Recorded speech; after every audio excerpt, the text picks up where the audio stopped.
ketika saya nggak punya duit lagi untuk ngirim dia, maka saya bilang sama Sabrang, gue saya balik nang Indonesia, sekolah di Indonesia. Sabrang menjawab, balik ke Indonesia oke, tapi sekolah di Indonesia tidak. Apa seperti itu?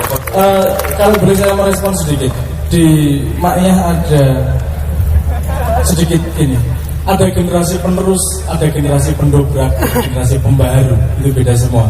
Generasi penerus adalah meneruskan apa yang sudah ada. Generasi pendobrak adalah membuang apa yang sudah ada dan tiba-tiba bikin baru. Generasi pembaharu adalah bisa mengambil yang baik dari sebelumnya, tapi itu merubah menjadi yang lebih baik. Itu masa depan. Semoga kita semua bisa menjadi generasi pembaharu. Amin, amin, amin. Oke.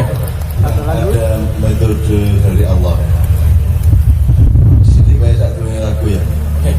Jadi Allah pertama kan nyebul dari cahaya, namanya Nur Muhammad. Kemudian cahaya itu berputar-putar memadat menjadi alam semesta, planet-planet, matahari, bulan dan seterusnya. Kemudian Allah memerlukan pegawai atau karyawan untuk mengurusi alam semesta, maka Allah menciptakan malaikat. Dan supaya aman, supaya mengurusi alam semesta itu aman, maka Allah menetapkan bahwa penciptaan malaikat itu asasnya adalah kepatuhan. Maka tidak ada malaikat yang tidak patuh kepada Allah, ya malu mayu malu. Tapi kemudian hanya begitu saja, tidak ada dinamika. Mergo kabeh patuh kabeh api. Allah memerlukan kehangatan dan kesegaran, maka Allah menciptakan jin. Asasnya jin ini nek sing malaikat kakei kudu patuh, nek jin oleh merdeka. Jadi asasnya kemerdekaan atau kebebasan. Maka kemudian jin ini sing bagian bebas, bagian tidak regulatif. Untuk tak orang jin ya.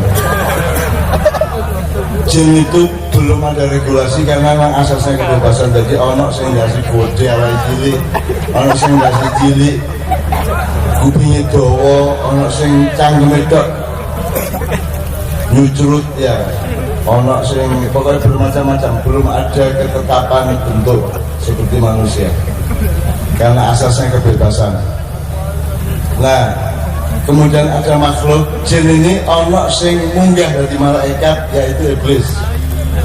Dia jabatannya adalah Kanzul Jannah. Dia malaikat yang dihormati oleh Jibril dan lain-lainnya karena dia yang paling taat dan paling dekat kepada Allah. Jadi ada peluang pada jin bagaimana manusia untuk melebihi malaikat.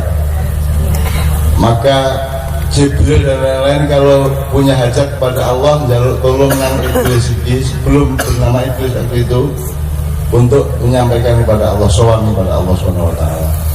Tapi jin-jin yang tidak jenius seperti iblis menjadi banujan. Banujan itu bani itu dari kata bin atau bani.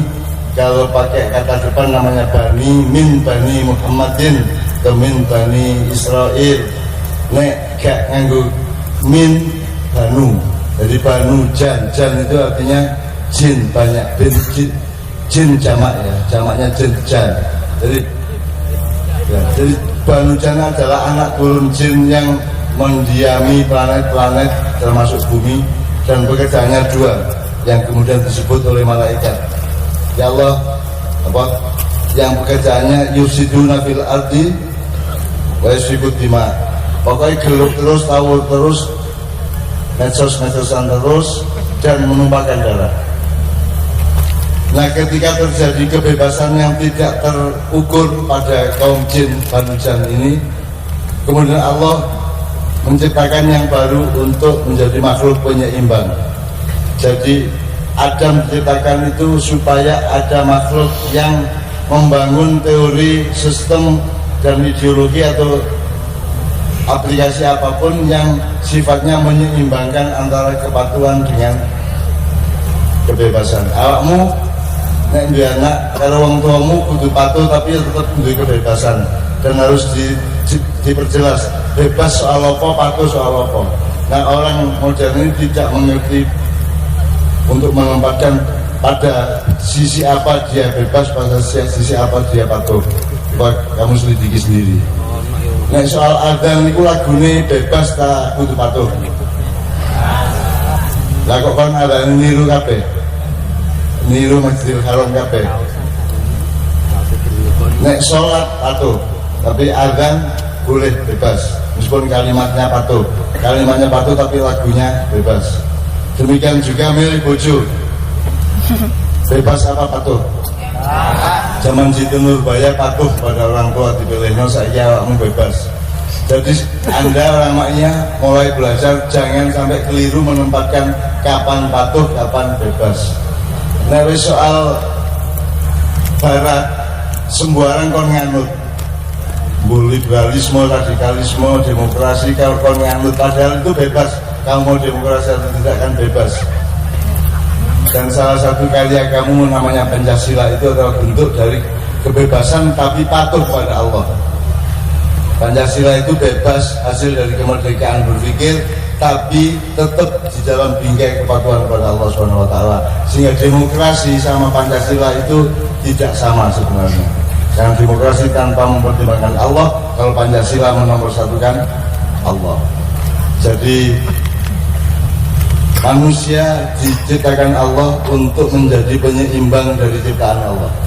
Jadi sekarang kuncinya adalah ada satu kelompok masyarakat yang bagian patuh atau tidak kreatif, ada yang bagian kreatif dan memiliki kebebasan, tapi ada yang menyeimbangkan.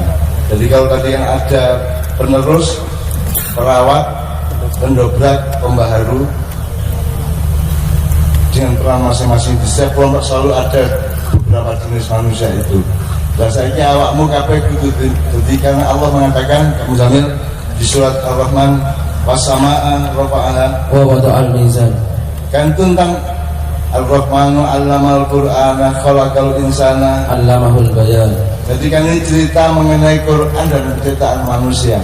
Dan kemudian Allah menjelaskan posisi manusia adalah menjaga keseimbangan. Karena Allah meninggikan langit ya. Allah beber langit terus menungso sing jaga cagake. Nah, teman-teman sekalian dalam hal apa saja individumu, pribadimu, psikologimu, jiwamu, mentalmu, keluargamu, masyarakatmu, urusan yang nomor satu adalah seimbang atau tidak seimbang. Kenapa Anda kerasan di sini? Karena Anda seimbang. Kenapa Anda bisa sampai jam 3 meskipun nanti tidak bisa sampai jam 3? Tapi kenapa maknya Anda bisa berjam-jam? Karena Anda berada pada posisi seimbang antara hatimu dengan pikiranmu, pikiranmu sendiri seimbang, hatimu ya seimbang. Dalam bermasyarakat di maknya tidak juga seimbang satu sama lain, tidak anak miring-miring. Jadi tugasnya nomor siji keseimbangan. Wawadoal mizan. Gitu ya. Jadi mudah-mudahan ini menjadi pedoman Anda. Pokoknya itu seimbang. Karena wawadoal mizan Allah sendiri begitu, Anda khalifahnya Allah. Benar bang. Kita teruskan sekarang dengan satu nomor apa? Bang, saya pernah mendengar, aku takkan malam ini saya mendengar saya bernyanyi dan bicara sama Anda, terus aku bersyukur dan Gusti Allah matur nuwun sampean kei anak sabrang itu. Masya sabrang belum tahu matur nuwun Gusti Allah duwe bapak aku. Gak apa-apa. Terus aku sing bersyukur ae bapak wis. Ya. Sabrang kemarin bicara di UGM, di pementasan di UGM tentang cahaya, dia gitu. Bahwa yang memegang cahaya itu tidak berarti apa? Tidak berarti ada 2 poin yang saya katakan waktu itu, bahwa seperti tadi mungkin tidak semua memegang cahaya, tapi ketika ada yang bersedia memegang cahaya, semua akan ikut merasakan terangnya. Sing bersedia tanda yang akan mendapatkan manfaat adalah semuanya. Itu yang pertama. Yang kedua, musuh dari pemegang cahaya bukanlah pemegang cahaya yang lain. Mungkin cahaya warnanya berbeda, tapi semua cahaya musuhnya adalah kegelapan. Jadi manusia Indonesia musuhnya bukanlah manusia Indonesia yang lain. Musuhnya adalah kelicikan, kecurangan, kejahatan, ketidakadilan. Saya pernah mengajarkan urusanmu duduk sopo tapi opo. Ya. sopone monggo ae. Pokoke nek tapi urusan iki salah tak bener dudu wonge sapa, tapi apanya bukan siapa yang benar Bang ya.